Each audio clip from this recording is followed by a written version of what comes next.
Oh, hi, I didn't see you there. Welcome to my kitchen here in Sofia, Bulgaria.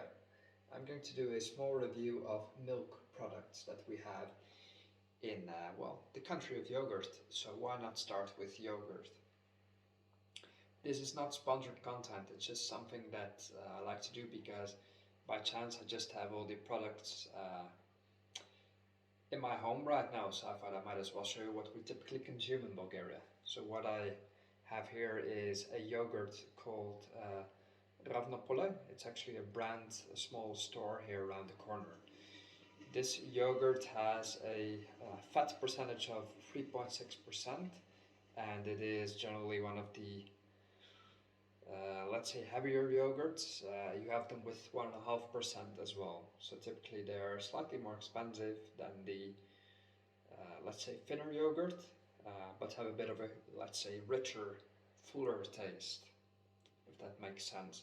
It is obviously made of cow milk, although you have several kinds. You could have yogurt of sheep milk as well, which is quite common in Bulgaria, although it is not my preferred taste. It's typically sold in these little tins, these cans. This is plastic, this is sort of metal or aluminum, and what does it cost you? It can cost you anywhere from about €1 to €1 and something. It's typically sold in 500 grams packaging, although it can be slightly less as well. This is, just trying not to spill it out, Kisrom Lakos kaymak.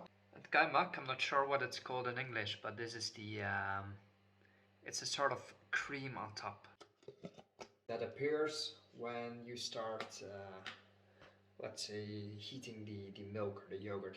So here's the kaymak seen from the top. You typically will not find this in Western yogurts because I guess the clients just don't appreciate the whole thing or what it is or the taste of it. You can see it's slightly thicker than the rest of the yogurt. So that's the creamy layer on top, and typically it is the best part of the yogurt. So it also forms when you heat milk in a pan. Let's say you get this small layer on top, and that's exactly what this is as well. So this yogurt is actually from the same brand, Mlekanica Ravnopole. It's quite close to my home, so I just go there to pick my milk products basically every day. This is 2 kilos of yogurt, and it costs you 8 leva and what was it, 40 statinki, so that's like €4 and some cents.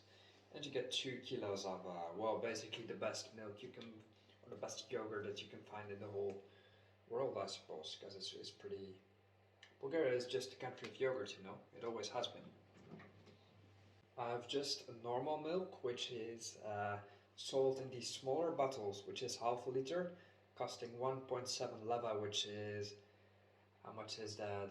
Let's say 80 or 90 cents in euros, and it's fresh milk. So initially when I started buying this milk, it's already a couple of years ago, I was wondering, is it actually pasteurized or not? So is it truly raw milk?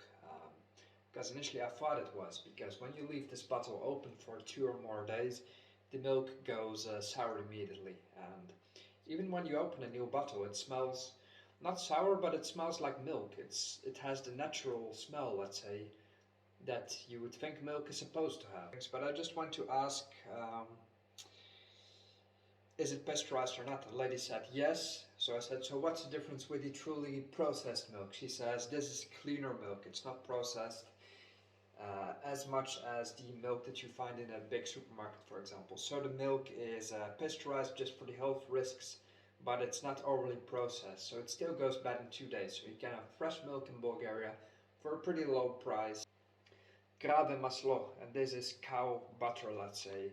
It has a maslenost, not 80%, so it has a grease percentage or fat percentage over 80%.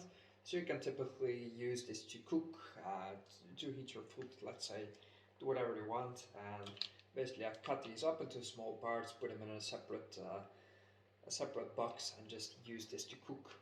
So yeah, that's what I have from the Mlekanica. So if you're ever in Bulgaria, it might be interesting for you to go visit the Mlekanica, because mleko typically it just means milk, and Mlekanica is just the milk store, but they also have cheeses. I'm not really a cheese fan, even though I'm Dutch. I don't truly eat it. They have cheeses, obviously not such a rich variety as we do in the Netherlands, but it's typically white cheese they have here, gold sirene, and what else do you find? Milk, yogurt, eggs, and all that sort of. They even have bread, so I'll just show you bread that I bought today. You can buy it for just €1. I took out some slices today, so typically it's bigger. For €1, you just have your normal bread. And that was just a quick informative video. I hope that was interesting, and I'll catch you in the next one. Bye.